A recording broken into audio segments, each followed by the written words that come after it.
L'amour de la sagesse éternelle. Strophe 211 à 219. Strophe 211.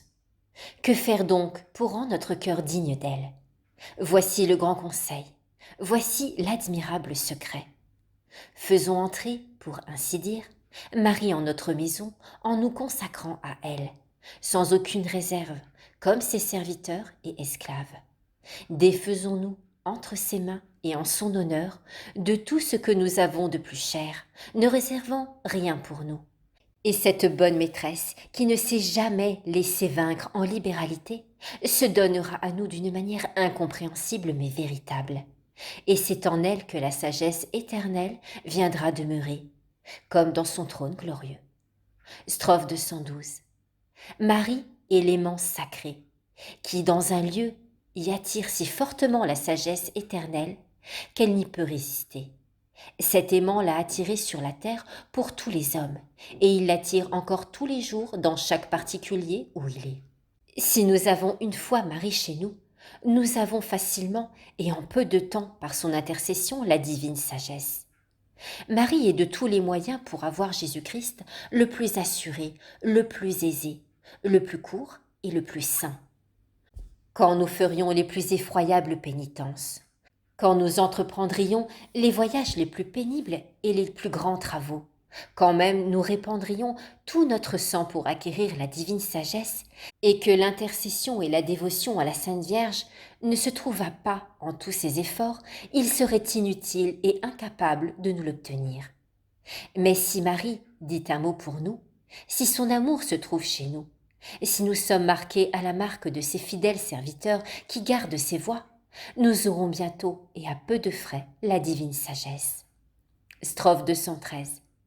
Remarquez que non seulement Marie est la mère de Jésus, le chef de tous les élus, mais encore elle est la mère de tous ses membres, en sorte que c'est elle qui les engendre, les porte dans son sein et les met au monde de la gloire, par les grâces de Dieu qu'elle leur communique.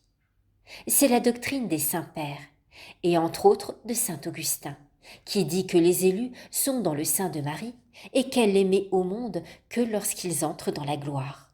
De plus, c'est à Marie que Dieu a ordonné d'habiter en Jacob, de prendre son héritage en Israël et de jeter des racines dans ses élus et ses prédestinés. Siracide, chapitre 24. Strophe 214. Il faut conclure de ces vérités. Premièrement, qu'en vain on se flatte d'être enfant de Dieu et disciple de la sagesse, si on est enfant de Marie. Deuxièmement, que pour être du nombre des élus, il faut que Marie habite et jette des racines en nous, par une tendre et sincère dévotion envers elle. Troisièmement, que c'est à elle à nous engendrer en Jésus et Jésus-Christ en nous, jusqu'à sa perfection et la plénitude de son âge, en sorte qu'elle peut dire d'elle avec le plus de vérité que saint Paul ne le disait lui-même: « Je vous engendre tous les jours, mes chers enfants, jusqu'à ce que Jésus-Christ, mon Fils, ne soit parfaitement formé en vous. » Galates chapitre 4. Strophe 215. Deuxièmement, en quoi consiste la vraie dévotion à Marie? Quelqu'un désirant d'être dévot à la Sainte Vierge me demandera peut-être en quoi consiste la vraie dévotion à la Sainte Vierge. Je réponds en peu de mots qu'elle consiste dans une grande estime de ses grandeurs, une grande reconnaissance pour ses bienfaits, un grand zèle pour sa gloire, une invocation continuelle de son secours et une dépendance totale de son autorité, et un ferme appui et une confiance tendre en sa bonté maternelle. Strophe 216. Il faut se garder des fausses dévotions à la Sainte Vierge, dont le démon se sert pour tromper et damner plusieurs âmes. Je ne m'arrêterai point à les décrire. Il me suffit de dire que la vraie dévotion à la Sainte Vierge, premièrement, est toujours intérieure, sans hypocrisie et sans superstition.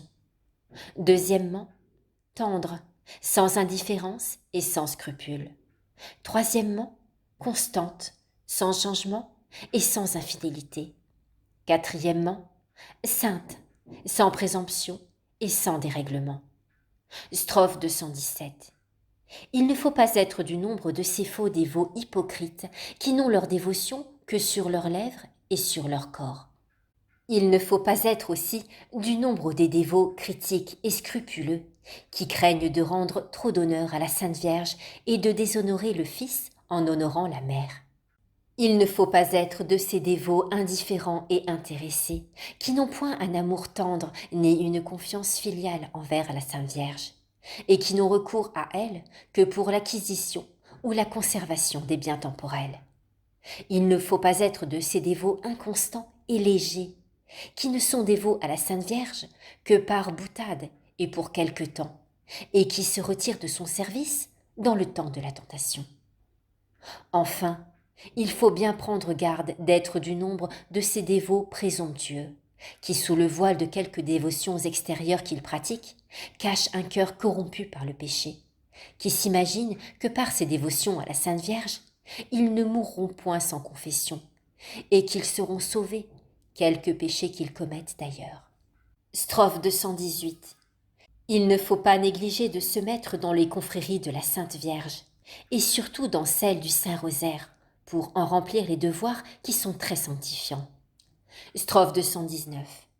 Mais la plus parfaite et la plus utile de toutes les dévotions à la Sainte Vierge, c'est de se consacrer tout à elle et tout à Jésus, par elle en qualité d'esclave, lui faisant une consécration entière et éternelle de son corps, de son âme, de ses biens tant intérieurs qu'extérieurs, des satisfactions et des mérites de ses bonnes actions, et du droit qu'on a d'en disposer.